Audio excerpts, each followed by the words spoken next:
Olá, Clau, boa tarde. Nós estamos em São Paulo, mais precisamente no centro, no bairro que chama Vila Independência. Bem tranquilo. É que tem um prédio grande, ó, e é aqui, num apartamento de 42 metros quadrados, que nós vamos saber um pouco mais da história do Celso e das suas companheiras, as suas 5.000 abelhas. É, isso mesmo, tá entendendo errado não, ficou curioso? É isso que a gente vai descobrir, vai saber um pouquinho mais dessa história do Celso com as suas moradoras. Vamos saber se ele tá em casa.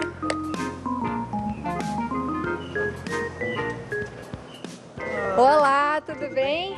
Esse é o Celso, gente. Você é o Celso. Eu sou o Celso. Prazer, Abiane. Eu acho que as pessoas de casa já estão bem curiosas, como a gente aqui da equipe também tá, para conhecer as moradoras do seu apartamento. Elas são tranquilas? Elas são tranquilas, elas não fazem mal nenhum, elas não têm ferrão, elas são super simpáticas, eu garanto. Ah, é? A gente pode conhecer? Por favor. Vamos lá. Para a festa, nos une que zune, lá vão pro jardim, brincar com a cravina, valsar com jasmim. Chegamos no apartamento do Celso e essa parte aqui, ela já tem dono mais ou menos. As moradoras dessa parte aqui, quem são, Celso? São as minhas abelhas sem ferrão, são as jataís e as mandaçaias, né? Que são espécies nativas do Brasil, que não têm ferrão, são extremamente dóceis e muito simpáticas, como vocês vão ver agora.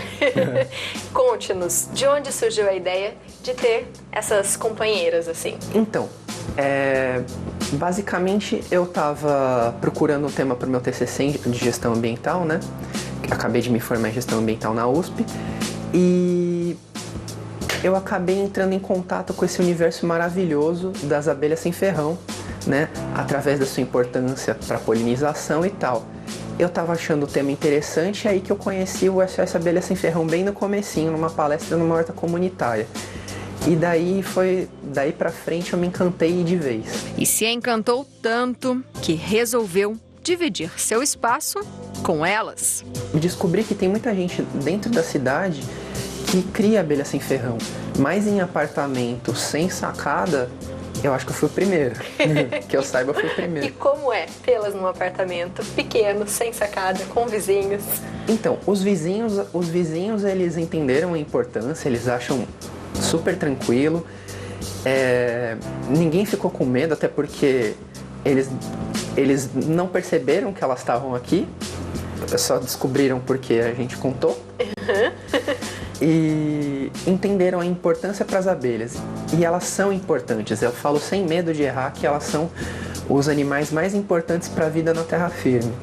Quais são os benefícios? O que elas fazem, principalmente, né, na nossa comida do dia a dia? Qual que é a função delas? Então, as abelhas elas são responsáveis pelo serviço ecossistêmico de polinização, que nada mais é do que um elo entre o reino vegetal e o reino animal.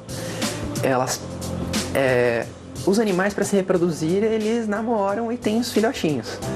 As plantas, elas são paradas, então elas precisam de alguém que seja o cupido da natureza para elas, e são as abelhas. Elas levam o pólen de uma flor para outra.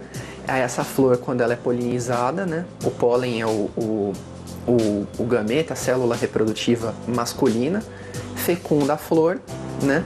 Aí essa flor vai se transformar num fruto, que vai dar sementes, que vai servir para mais plantas nascerem. Então, mais de 70% de toda a comida produzida no mundo depende da polinização de abelhas. Eu digo 70% diretamente. Indiretamente, passa de 90%. Mas como criar abelhas? Tem 3 formas, né? Você pode ganhar de alguém, você pode comprar de alguém e o mais legal, você pode capturar. A captura, embora a gente fale captura, ela é a forma mais sustentável de obtenção de abelha sem ferrão. Por quê? As abelhas, elas moram em troncos de árvores, né? A maioria delas. E hoje nós desmatamos muito mais do que plantamos. Então, o principal limitante para elas se reproduzirem é a falta de ocos de árvore. Então, o que a gente faz? Tem uma técnica em que você usa garrafas, eu estou dando exemplo com essa garrafinha de leite, mas podem ser garrafas maiores. Tanto que você consegue meio que seleciona se você quer uma espécie menos populosa pelo tamanho da garrafa. O que acontece?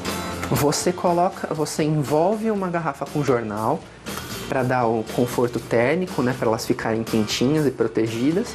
Usa um saco preto em volta para escurecer e para proteger da água. Identifica no site do SOS Abelha Sem Ferrão. Tem uma etiqueta para quem quer fazer essa captura e isso não ser confundido com lixo. Você usa um atrativo que é feito com o próprio material que elas produzem, que é o própolis ou geoprópolis. Aí você joga um pouquinho aqui dentro, chacoalha, tira o excesso, deixa um furo aqui ou encaixa um cotovelo de PVC e fixa. Após 60 dias, já com ninhos prontos, as abelhas podem ser transferidas para uma caixa racional, como essas que Celso tem em casa. Na caixa de Jataí são 4.500 moradoras, entre elas a rainha, princesas, operárias. Já na caixa das mandaçaias são cerca de 500. Mas antes de conhecê-las bem de perto, pergunto: qual que é a defesa delas? Então, depende de espécie para espécie, mas o máximo que uma abelha sem ferrão vai fazer com você é enrolar no seu cabelo para te incomodar. Então, ela não vai te ferroar, elas não têm capacidade de ferroar. Ao longo do processo evolutivo, elas perderam essa capacidade, né? Elas enrolam, elas voam em grande número, elas vão tentar entrar no ouvido. Isso é para combater mamíferos grandes que vão lá tentar comer o mel ou comer elas mesmo, né? Mas a maior parte dos inimigos naturais delas são formigas, outros insetos. E elas se defendem com o quê? Com o própolis, que a gente usa como medicamento, e ele é medicamento sim. Ele é antibactericida, que elas usam para vedar, né, dentro da colmeia, mas também, por exemplo, uma formiga tá indo atacar elas, o que elas fazem? Elas colam a formiga com própolis, a formiga não consegue se mexer mais. Elas são super estrategistas, é fantástico.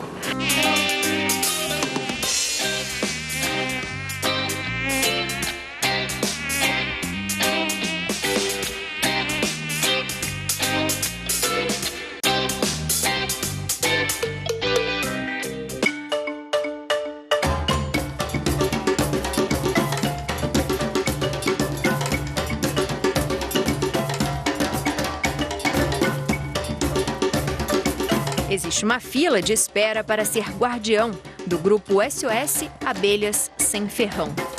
O chefe de cozinha, Alex Atala, faz parte da associação e possui em casa um enxame. E apesar de realizar centenas de resgates em 2 anos de existência, a principal atividade do SOS é a educação ambiental. Além dos 4 administradores, entre eles o Celso, a associação tem conselheiros e unidades, como em Guaxupé e Uberlândia, em Minas Gerais, e Jeremoabo, na Bahia. É chegada a hora. Tem esse acetato, que é para proteger mesmo, para manter a higiene. E aqui nessa parte de cima fica o mel. E nessas duas alças aqui, nessas 2 divisões, fica os ovos, o ninho e o pólen que elas estocam para alimentar os filhotinhos, as crias. Eu vou abrir, vão voar algumas abelhas, mas elas não fazem mal algum. Me encanto. Então, sou convidada a experimentar o que só as abelhas sabem fazer. Nossa, que doce! E cada potinho, se você for analisar, dentro da mesma colmeia podem ter méis diferentes, porque elas pegam de flores diferentes. Que delícia isso! As mandaçaias são muito tranquilas e fazem um lindo trabalho. Isso daqui é cera, que elas mesmas produzem, as próprias abelhas que fabricam a cera, e tem, se vocês olharem essa estrutura, esse material aqui, é um barro misturado com própolis. Isso se chama geoprópolis, que é um material de construção mesmo delas. Depois de conhecer um pouco mais, refletir respeitar. Pedimos ao Celso que dê algumas dicas. A dica é essa: plantem mais e falem de abelhas. A primeira coisa que você pode fazer é falar para as outras pessoas da importância das abelhas. A abelha não faz mal, a abelha faz mel, né? E elas polinizam nossos alimentos, mantêm as nossas florestas, elas são extremamente importantes.